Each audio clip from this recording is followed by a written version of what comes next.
China recently released its official standard map with new territorial claims. In this map, China tried to assert its sovereignty over the Indian state of Arunachal Pradesh and the illegally occupied Aksai Chin region. Also, Taiwan and the contentious South China Sea were depicted as part of China's territory on this new map. China went a step beyond its infamous 9-dash line by introducing a 10-dash line, claiming about 90% of the South China Sea, thereby challenging the sovereignty of several nations. It is noteworthy that China had previously published a similar map in 1948. These actions reveal China's expansionist tendencies. Look, humans are an aggressive species. Our long history of wars and violence is proof of that unfortunate fact. Disputes and conflicts have been a part of our history, and they keep happening.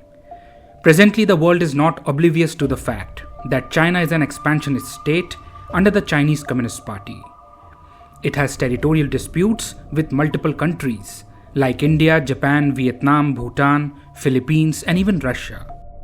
But why do countries in general, and China in particular, have this urge to expand? Mainly because more territory equals more resources. During World War II, it was Russia's massive territory and abundant natural resources that helped it resist the German invasion.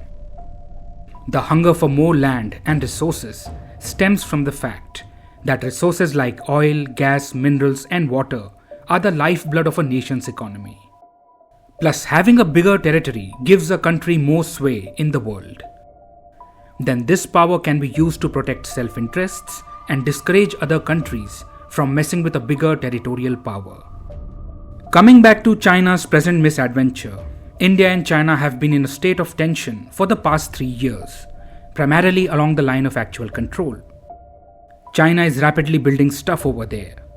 Satellite images confirm that China is constructing reinforced bunkers and underground facilities in the illegally occupied Aksai Chin region to safeguard its military equipment.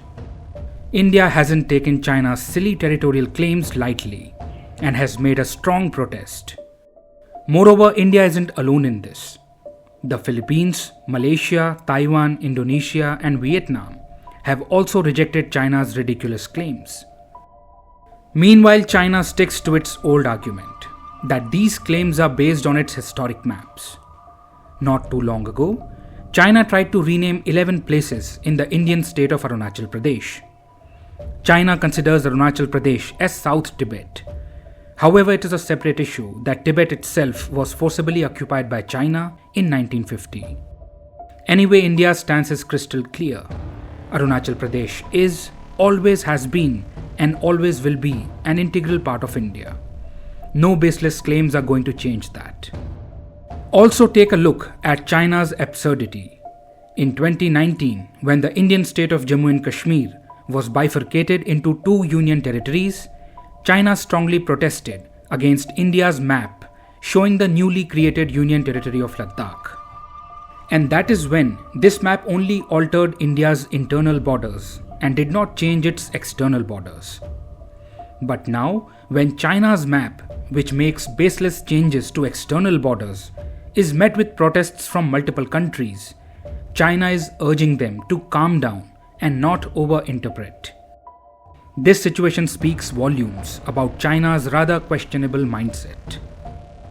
Why is China doing this now? See, the Chinese Communist Party is using nationalism as a distraction from its pretty serious economic problems. Because it is unable to prevent the economic crisis, it is trying to stir up national pride and unity.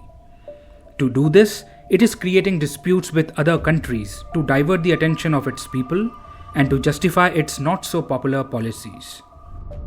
When an economy is struggling, the top leaders sometimes resort to these kinds of tactics to boost nationalism and maintain their grip on power. But the thing is, these moves can be risky and potentially lead to conflicts. And right now, China might not be in the position to handle that. It is already grappling with issues like a slowdown in economic growth and rising debt. Put simply, China cannot afford a war right now. China's military is not as strong as it is often portrayed. It is inexperienced. China hasn't been in a major war for decades. The last time it tried, in the Sino-Vietnamese War in 1979, things did not go so well for China. It couldn't achieve the goal of overthrowing the Vietnamese government, and Vietnam managed to defend its territory and stay independent. With this memory intact, China contends with skirmishes and border disputes and avoids full-scale wars. That is because it wouldn't want to divert resources away from its economy to fight a war. Also, China is aware that this is not 1962, when China managed to win because of strategic blunders by India back then, such as lack of infrastructure, lack of air support, lack of political will, and lack of a unified command.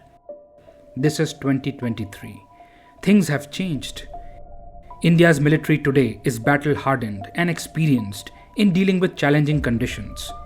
It has won 4 wars against Pakistan, with the most recent one in 1999. When it comes to mountain warfare, Indian soldiers are experts. They have mastered the art of surviving in the harsh mountain environment, using specialized gear, and most importantly, winning battles in those terrains. India's armed forces are well equipped with modern weapons and equipment. So if China's leadership commits the blunder of starting a conflict with India, what it will receive is isolation and defeat. Old habits die hard. It is China's old habit to make absurd claims. On one hand, China talks about resolution of boundary disputes at the BRICS summit.